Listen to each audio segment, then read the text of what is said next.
Welcome to the channel. Today we're covering the Rivian app. We're covering what the Rivian app looks like in 2023. So we're going to cover the features, everything you can do from it, because it's evolved quite a bit from the beginning of the Rivian app. So let's take a look at it.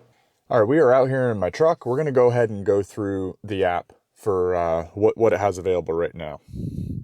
All right, so on the first set of the screen up, obviously I'm charging my truck right now, so you can see that the charging and you can see how much time is remaining. You can also go over and see the charge kind of session. So it'll show you that I'm doing 23 miles. I've already gained 23 miles, charging at 21 miles per hour, and then you can stop the charging, current kilowatts, energy delivered, miles per hour, time elapsed, and then cost estimate. Obviously, there's no cost estimate because, well, there is a cost, but I'm at my house. So I have my truck currently set for 85% as well. I have that set for the winter because obviously you lose some charge with the colder weather.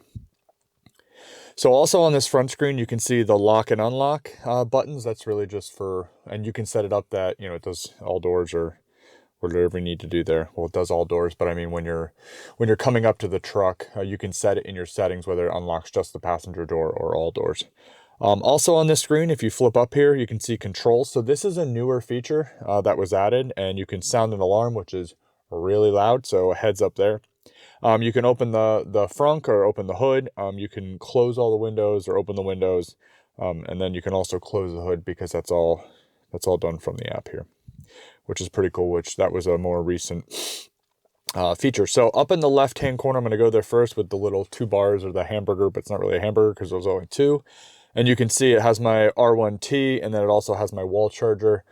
So you can actually, you can click on each one of those, and it'll show you kind of specifics of what the wall charger is and what it's connected to and everything like that. So if I go back to the R1T, and so what I'm going to do here is I'm going to slide up this bottom bar here, and then you can see my current cabin climate is 59. I actually have my heat set to 74 degrees. So if I wasn't sitting in it, you could say, go ahead and warm your vehicle up to that temperature. I have gear guard on. You can turn gear guard off right from the app.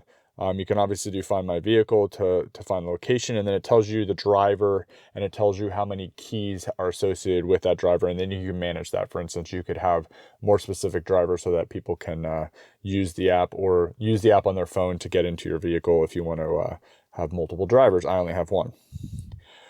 So that kind of covers that section. Let me make sure. So if you slide down under that pop bar, you have your vehicle software settings, which if I go in here, it just has the vehicle version of the software that I'm currently running. And then that'll alter itself, obviously, when you're putting in updates. Charging receipts, looks like I don't have any. So that'll bring up any receipts you have from charging. I do a lot of charging at home because I stay pretty much within my vicinity. I haven't gone on super long trips yet. I've done a couple, but I was able to get there or get back or charge at a hotel. For free, actually. So vehicle information obviously brings up your VIN, what kind it is, how many miles, and a little bit interior, exterior things about it. And then you also have your owner's guide inside of that under the about. So lots of stuff that you can get right from the app. You don't actually have to be sitting in your truck to get a lot of answers. So main things that I found that I'd be using would be the climate control.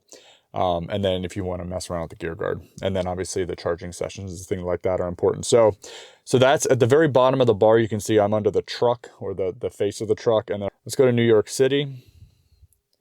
And then we're going to we'll go there. And then you can see as the map brings that up, you can see all the charging stations that you can use in the area, 5 of 13. If you click on one of them, 3 of 4 chargers available. So it's giving you all that information for the charger so you can find something that you're looking for. And then it tells you also the kilowatt max, how far away it is, things like that. So yeah, and you can also filter up here in the right hand corner. You can do the speed filter. You can do what kind of charger you want. And then you can also click for available chargers only. So you only want to see things that aren't currently in use, which can be good or bad. It depends on how far you have to go. So you can do that as well in the app. So you have a full map configuration just like you do in the vehicle. Yeah. And then these hamburgers over here, it'll show you sites instead of having to look at the map version. You can also see it from so that's the charging. So if we go over here to the actual account, You can have your tools and services. So in here, it's a bunch of like FAQ, R1T owner's guide. You can ask, a bunch of questions. And if you go back there, Rivian service as well. So I have no open appointments at this point in time. I have no active request either that I haven't set up for a specific appointment. I do have past service history. So I had them come out and put the spare tire in the back. I had to have them adjust my doors. My doors were a little bit out of kilter. So like the top was in a little bit and the bottom was out. So you'll be able to see those, and you can actually add for a request right on the app as well. So you don't have to call them or anything. You can do everything through the app, which is pretty great. And then you also have an Ask Us Anything, which tells me my Rivian guide. I can contact, send an email, or give her a call directly, which is Lauren. I did have a Rivian guide, Tyler. Obviously that swapped. He did send me an email before it got swapped, so I knew it wasn't just random. I knew what was going on. So that's pretty great. You also have your roadside assistance. If you have issues, you can hit that. It's kind of like an OnStar, but right on the app as well. And then if you go under Manage Account, you can look at all of your settings in the sense of personal, payment, addresses, messaging preferences, policies, charge point accounts, temperatures, all that legal stuff.